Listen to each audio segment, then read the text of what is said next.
Di ba't kahapon lang ikaw ay nagpaalam? Hindi ko na alam ang aking gagawin. Bakit nasasaktan? Ano ang pagkukulang? Dapat bang pagbayaran ng di naman inutang?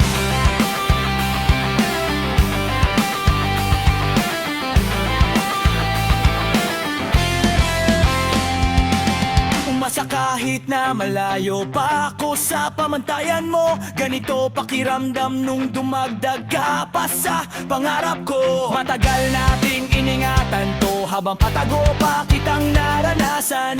Nung ikaw nakahinaan ko, tsaka mo ko natutunang iwasan. Andyan agad sa isang tawag mo, kaya parang madali sa'yo bitawan. Mga alaala natin na wala lang sa'yo, palibhasa di mo kailangan na. Yoko naman makikaglaban para sa kadahilanang nandyan siya. Pwede pa din naman na di niya malaman na, basta wag mo ko iwanan, pwede ba?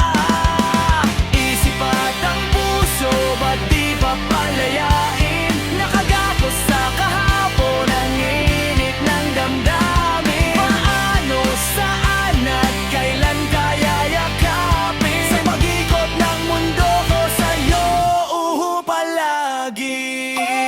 Di ba't kahapon lang ikaw ay nagpaalam? Hindi ko na alam ang aking gagawin. Bakit nasasaktan?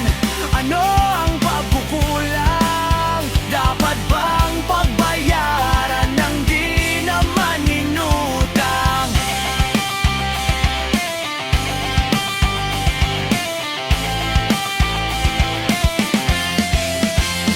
Siguro nga, hindi ako yung tipo ng kaya gawin para sa pamantayan mo. Pero sa kabila ng mga binitawan mong pangako, di ito yung inasahan ko. Tawanan bago mo ko pangilagan, o isipin mo sana ano tayo dati sa kama nyo. Kahit damo at pamasahe lang nasa bitak ako, nakakarating tayong alapaap. Kada tawa mo pula, mata di man nagkaiyakan. O kahit wala na kong panahon para umasa pa, baliwala kung mas madalas naalala ka sa mga sabi-sabing nakarating sa'yo. Sana kalimutan mo na parang ginawa mo sa ating dalawa. Oo, madami dyan pero tumatakas sa'kin nung pati sa kaluluwa mo ko na humaling. Nung nasabing dapat kita palayain, ipinangako mo na isinulat mo pa sa hangin. Isip at ang puso, ba't di pa